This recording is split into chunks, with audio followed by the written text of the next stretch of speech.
Welcome to Beyond the Blazer. My name is Chris P. For those of you that don't know me, I am a Atlanta realtor, and I'm excited to be bringing you this podcast. And I have a very special guest with me today, Marlene Bernasconi. Hi, everybody. Glad to be here. Glad to have you, Marlene. Marlene serves the East Tennessee area from Knoxville, Pigeon Forge, Gatesburg to the Tri-Cities. Marlene has more than 23 years of experience working with sellers, buyers, and investors, both in residential and commercial transactions, as well as brokering several real estate offices. She currently serves as a training and production manager at Weicker Realtors, Saxon Clark in Kingsport, Tennessee, as well as an instructor teaching the Tennessee Pre-Licensing Real Estate course. She's also the treasurer for the National Association for Hispanic Real Estate Professionals. Her vast real estate career includes being a principal broker at Weicker Realtors at Vantage Plus in Knoxville, Tennessee, and also a managing broker for Weicker Realtors, Best Beach Real Estate in Miami, Florida. Fun fact, she was the #1 recruiter among Weicker franchise offices across the country in 2015, and 2016 helped double the production of her office in her first year. Marlene, what an amazing background. Thank you, Christian, for that wonderful introduction. Yes, I've done a lot of stuff in real estate in the past 23 years and looking forward to doing more. Yes, needless to say, there's nothing you haven't seen, right? But in this business, there's always something that we've never seen, right? Correct. Yes. All right. Well, perfect. I'm glad to have you on. You know, I think with your knowledge and everything that you've done in your career, I couldn't think of a better guest to have on my first episode for the podcast. So thank you so much. So I definitely want to, dive right in and, let's talk about this past year. What an incredible 2022 it's been, hasn't it? It has been a crazy year.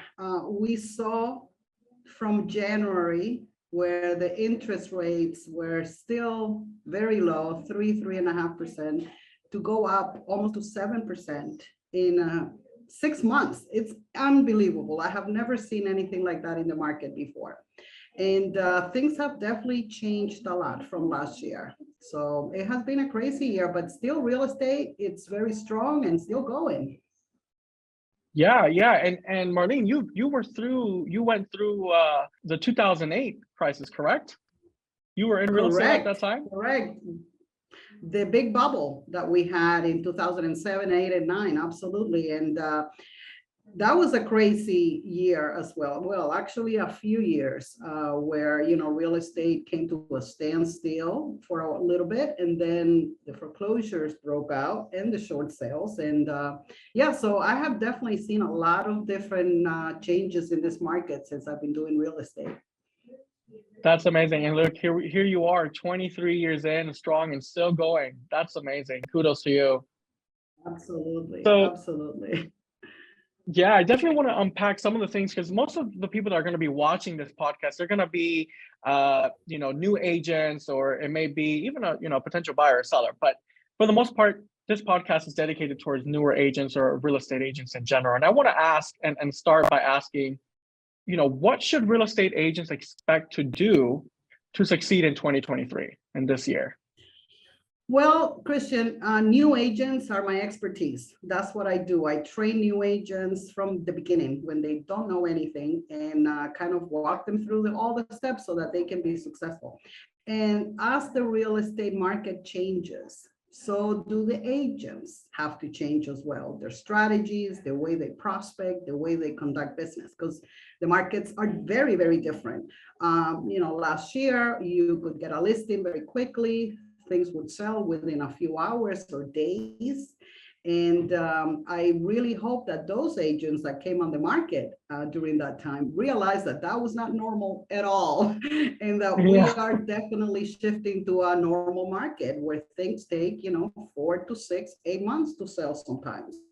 That's just normal in this market. So for the next year, one of the things that I am really focusing on in my office with my new agents is for sale by owners and expireds. And why is that? When the market was super hot right? The for sale by owners would sell without even putting a sign outside their door, right? Now it's a whole different story. Now they're not selling, they're just sitting there because we have a lot less buyers. And for example, Yeah. I have a property that I just sold and it took me 5 months and it was on the MLS. I did heavy marketing on it. It was a beautiful home. So that's just a sign of what the market is doing. So we are focusing on for sale by owners, going to visit them, you know, reaching out to them, see how you can be of assistance. And Christian, perhaps at another time, we can do a whole session just on how to pursue for sale by owners with a very specific strategy that I use so that you become a resource for them and not a burden or somebody who just wants to get their listing. So perhaps we can schedule something later on in the year for that. But yes, expires and for sale by owners are a hot ticket right now because they're not selling without us, for sure. Yeah. Plus, Yeah. you need to switch your prospecting, the way that you prospect, the way that you go after, you know, sellers or buyers. There's a lot of resources out there, companies that will do the legwork for you and get you appointments, appointments or buyer appointments. Yes, you may have to pay a little bit of a referral fee, but you know, when you have a lot of different resources working for you, I don't care about the 20% as long as I have a large volume, right? So Yeah. Right. Yeah. definitely we have to change the way we do business and we got to do something about it. We can't just sit and wait for the business to come to us.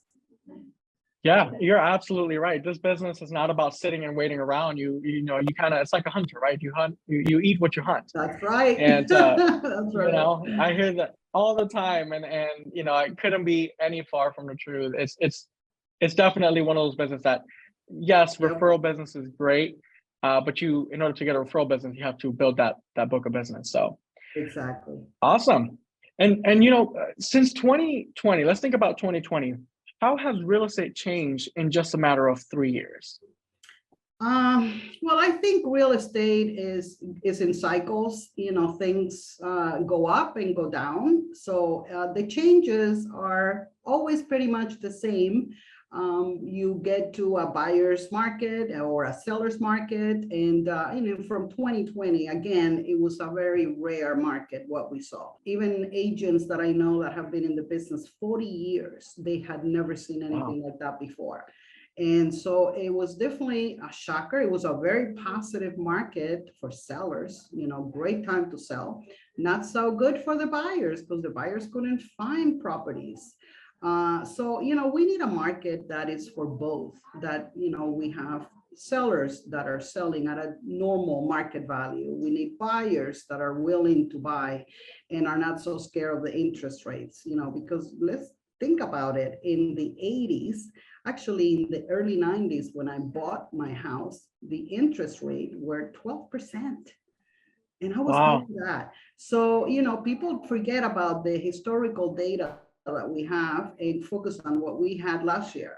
So even 6%, if we had to pay that now, it's still a bargain. So Yeah. it's educating. We got to educate our buyers and Yes. show them that it's not such a big deal if the interest rates go up, because what's happening is the home prices have gone down. So now we have like an even, you know, plain lower prices homes and a little bit higher interest rates. So you're basically paying the same as you would in 2020 or 2021 with the, you know, asking 50,000 over asking price, right? Right. So Right. you're still going to pay for it one way or another. Yeah. Yeah, I agree. I agree 100% with all of that. It's you know, and to your point, I love what you said. We have to educate the consumer. I don't think there's any better, I guess, profession or any better person. I don't care if you're like an economist or a person that talks about you know, the future of the current market. That's great and dandy, but I think there's no better person than a realtor that's out there in the field educating these buyers about, you know, to your point, the history, right? We go back to the 80s and the 90s. And I say this all the time. We've gotten so accustomed to something that wasn't normal that kind of became normal to people. So now that things are back to normal, it's like, wait a minute, what's going on? So Exactly. that, yeah, that piece of education, I think we definitely as realtors need to showcase that to consumers, and really there's different programs, right? You know, you have the rate buy down, Yes. right? There's many different ways that you can help out, but I think as an agent, this is the time, and I've said this.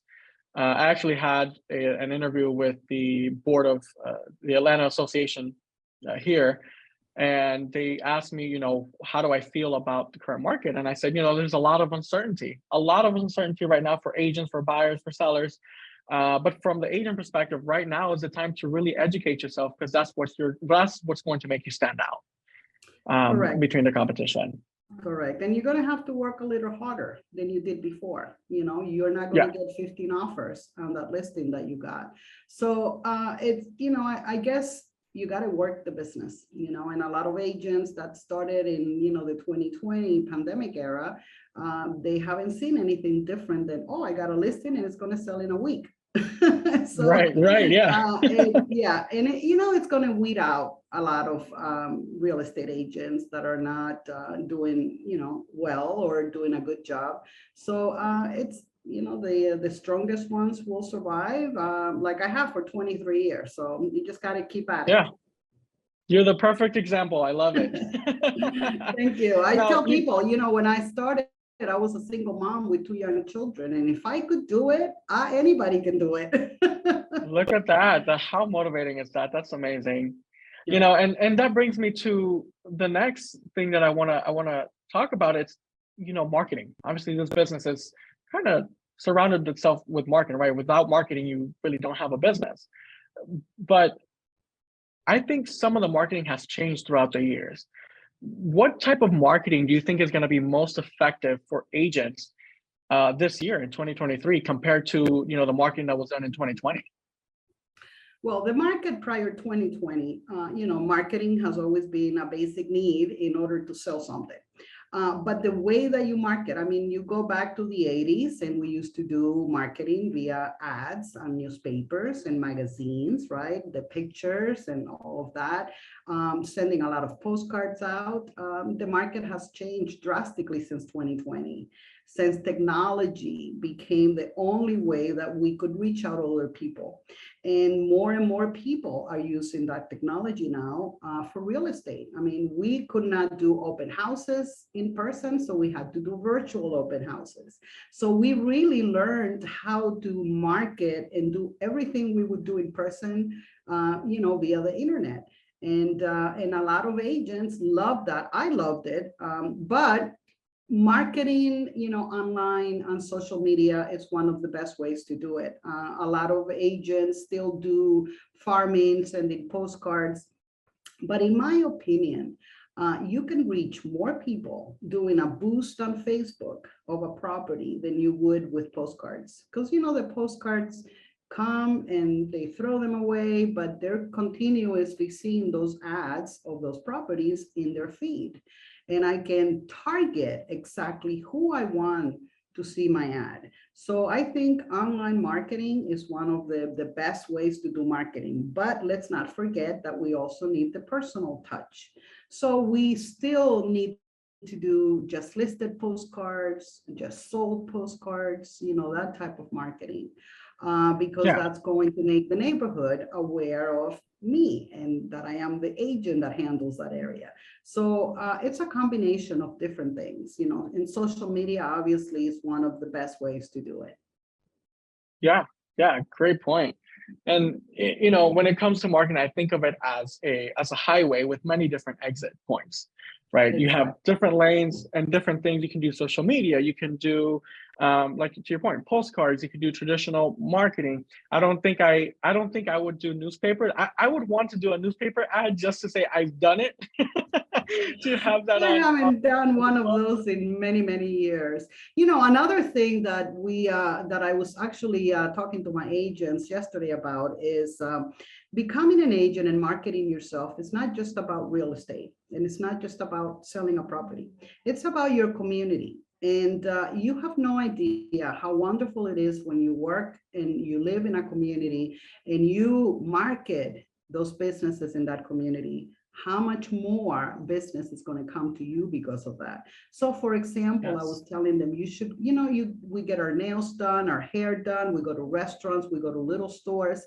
And why not do a little video? Meet the owner, talk about their business, to bring clients in. And then you can post that on your social media.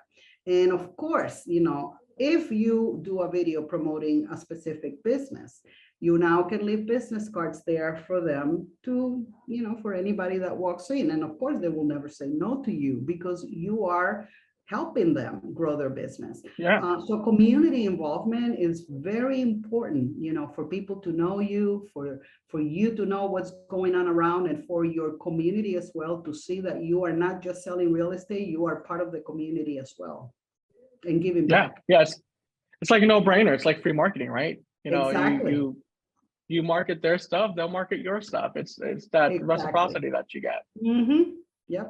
Now, there's kind of a lot of things that's going on in the real estate tech world, right? Obviously, with the iBuying space having done a lot of shifting and a lot of different things. I want to touch base on that because I think, and I'll give my opinion in a second, but I think that area is right now going downhill, and this is the perfect time for agents to take advantage. And I want to get your opinion. What do you think the future of iBuying is going to be?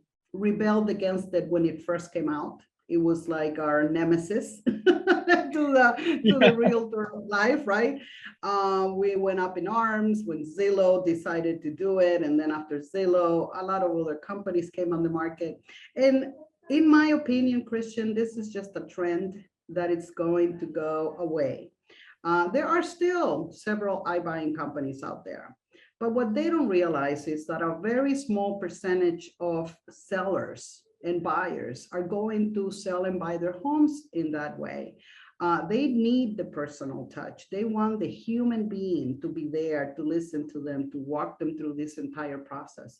So even though it's still out there, and like you mentioned, and we know for a fact that Zillow, closed down their offices, and you used to be one of those.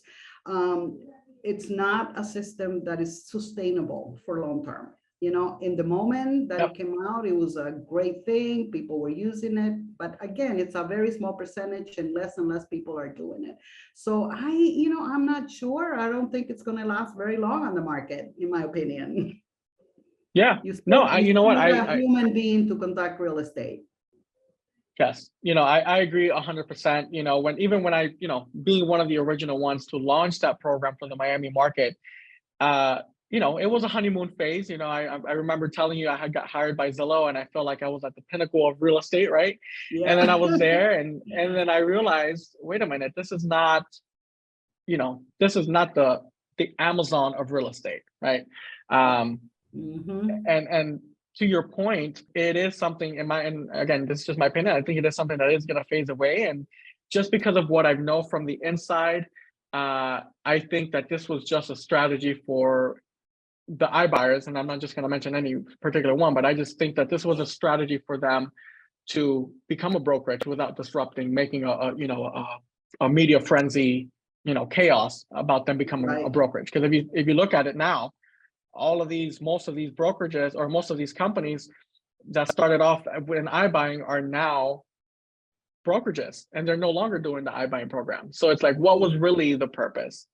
Exactly. But that'll definitely be a podcast for a different time, because I can really get caught up on that one. Definitely.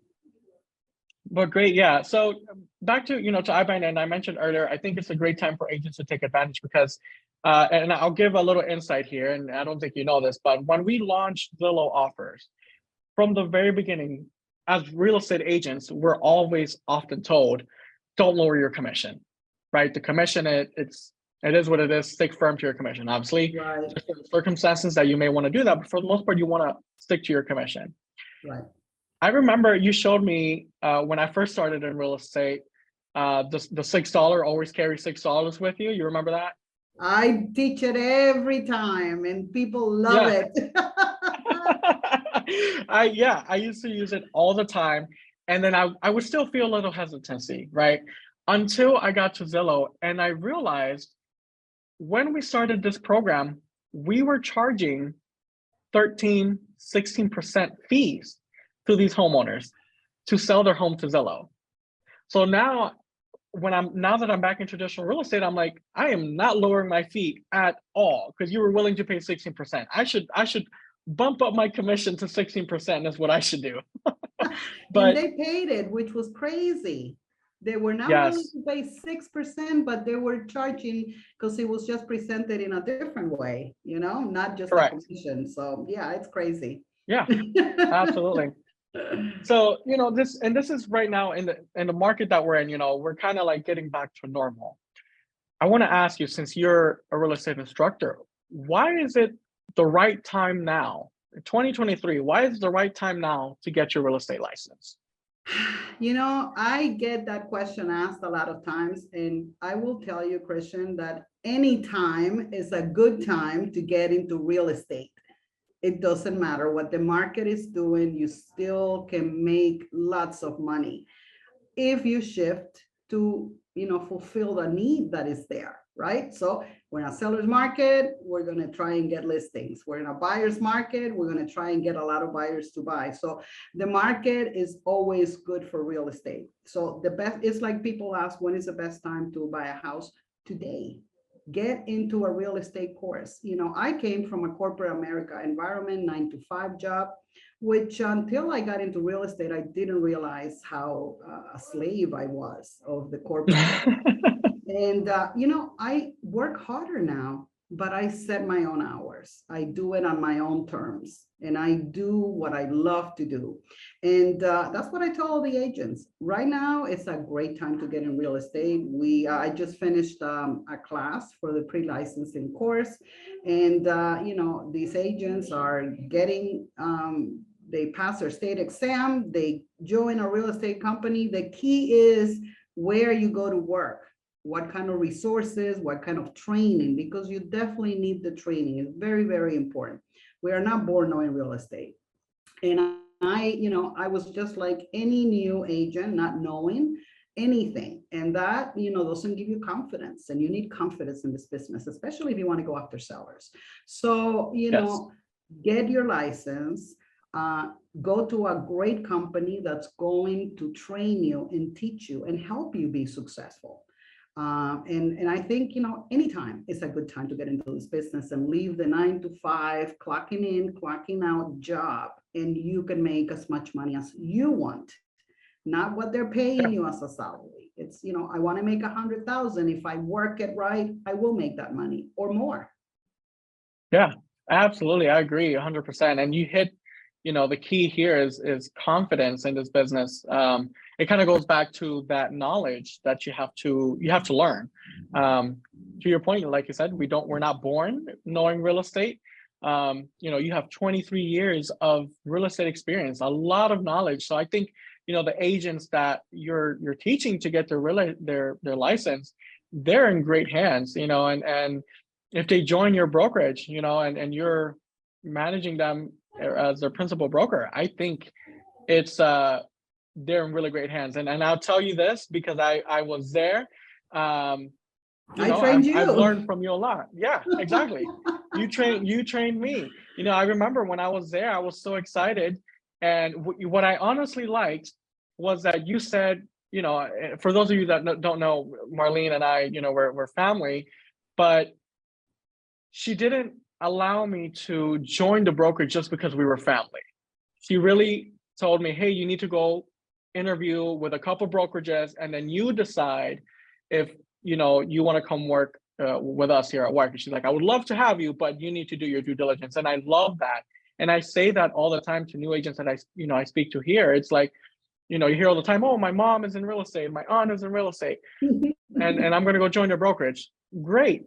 But sometimes doing business with family is not the best option. And sometimes, it's a small real estate company, nothing wrong with that. The mom and pop type shops, which are great, but they do not have the infrastructure for the training, for the support that a bigger company has.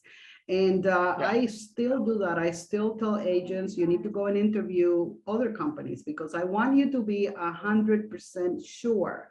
And when you're good, you're not afraid of the competition, right? On the Right. contrary, they're going to compare you to the other companies and go, wow, I definitely need to be with this company. So yeah, I mean, that's definitely something I still do. And we do get a lot of our students that go to the school that I teach that, you know, come into my company after they get licensed. And they do it because they know they're going to get the training, the support, and that, you know, if they put in the work, they will be successful because that's our goal. If they are not successful, we are not successful. You know, we don't charge any fees like they have a lot of companies that charge, you know, monthly fees. We give you everything and we only get your split once you make your first deal. So, you know, you don't have to spend any money and it is in our best interest to make you successful. So yeah. Yeah. You gotta love that. You gotta love that. Marlene, I'm gonna take you back a couple years back. And Okay. I want you to think, since you got your license, right? And you began your practice, what is your, up to today, what is your most favorite industry implementation that has made your career as an agent much easier? Well, you know, I started real estate in 1999. And as you can probably imagine, technology was not up and running back then. I remember we got access to the first computer MLS system, and it was very, very difficult to deal with. So I have been fortunate to see the evolution of this industry and see all the different tools that we used to not have that we have available now. And you know something, Christian, I have noticed that the more tools and easier the things are to do, the less people want to do. Because when I think back, you know, we had to go in and look, drive around to get people, you know, to see the FISBOs, or, you know, it was a lot of personal contact. We didn't have the internet, we couldn't do e-sign. So, I mean, it seems like it was a million years ago, but it was only 23 years ago, right? Now we have all this technology, which I love, but you know, you got to use technology and also use the personal touch. You can never lose that. That is key in this business. Yes. Now, fast forward, you know, there have been a lot of different things that have made our business easier, you know, the MLS, the e-sign, right? But one of the things that I love, and I have been using it for the past 7 years, is the KV Core platform. If you don't know about it, Google it. It is super expensive. And most companies that do have it give it to you for free, usually. I know in our company we do. This platform runs your entire real estate business. And it's like having a virtual assistant. So it sends emails for me. It sends properties to my clients. So if somebody goes to my website, they register, they click here and there, and the system based on what they clicked on is going to send them some properties that match that. So it is an amazing system. You can do mass emails. I mean, I can talk about KV Core forever. And honestly, I tell all my agents, I will never work in a company that doesn't have KV Core, because it is my assistant. And that's one of the biggest tools that I've seen in the industry for the agents. Connections to social media, you know, it does all my postings for me. I mean, it is an amazing system. And I think that's what, you know, has made the biggest impact in my business. Since I'm just, you know, I work by myself, I don't have a team, it's just me. I do it all. Yeah. So it definitely helps a lot to have that system, you know, to keep everything organized. I can do everything from that platform. Yeah.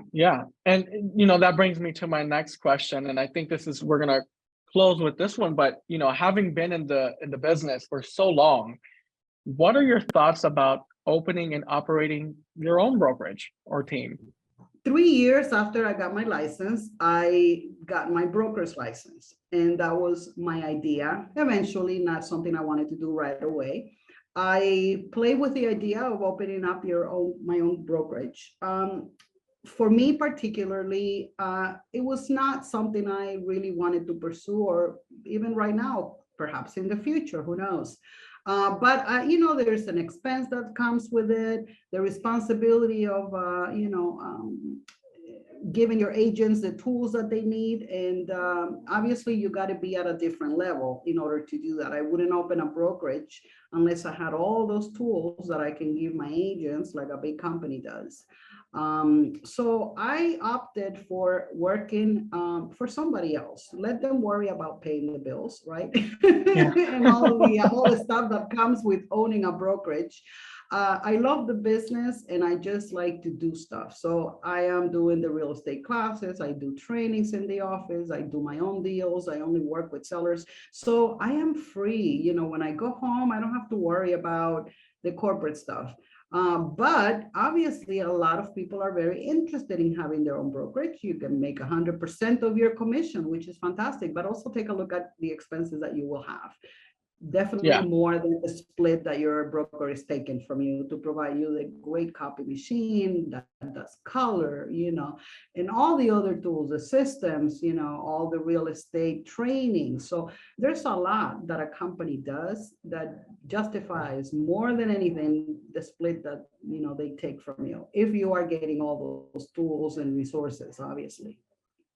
Yeah, absolutely. And, that's one of the things. And, I would love to invite you to another podcast, and we'll debrief on like FISBOs and all of that, and other things. But when I was looking for, when I moved to Georgia and I got my Georgia license, and I got back to traditional real estate, I interviewed with, I kid you not, maybe four. And the number one thing that I was looking for was the support. Right. And I prior to that, I was with a brokerage that gave me 100% commission, but I didn't have the support, I'm not one that needs too much handholding, but sometimes you need that knowledgeable person that you can go to and say, hey, I'm encountering this problem. What should I do? And with that other brokerage, I was not receiving that. It was like hard to get communication with the broker. You know, I always tell the agents that, especially when they're brand new, if they go to one of those 100% companies, I said, 100% of zero is still zero, because you're not getting trained, you're not getting support, you're not going to do any deals. You might get an accidental deal here and there, but that's not a sustainable career. You want something that you're going to be doing deal after deal after deal, several, 10, 15 deals a year. So you definitely need a company that will support you in that and that will help you make more deals. So a lot of the agents, I had a few agents that I interviewed and they decided to go with 100% company. And to me, that was fine, because all I did is I followed up 3 months later and they came back running. It's like, I haven't done anything. I haven't learned anything. I'm not going to make any money this way. So like I said, 100% of zero is still zero. So definitely invest in yourself. Go to a company that will train you so that you can succeed. Yeah, let's put that on a shirt. I think we'll make some money off of that. Absolutely, I'm down. Oh my gosh, well, Marlene, it was truly an honor and a pleasure to have you on. This is just, the first of many invitations, and I am so excited to have you on in the future. And before we disconnect, I definitely want you to let people know, how do they get a hold of you if they want to pick your brain with knowledge or Absolutely. Or go into... I did real estate in Miami, Florida for 20 years. After that, I moved up to Tennessee, to the East Tennessee part, the Tri-City area that we call it. And so I'm working here and doing all the stuff, and you can reach out to me anytime. My number is 423-444-4360, and my email is realestatebymarleneb@gmail.com. So reach out to me. I'll be happy to chat with you and give you any guidance that you may need. And it was a pleasure, Christian, being your first guest here. I'm honored and very excited about what the future holds for both of us. So I'm very excited about it. Great, fantastic. Well, everybody, thank you so much for tuning in. I have some great guests coming up on the next couple of episodes. I have an attorney from Wiseman Law. I have a luxury real estate agent coming in. So stay tuned, make sure you subscribe, and we'll see you on the next one. Thank you.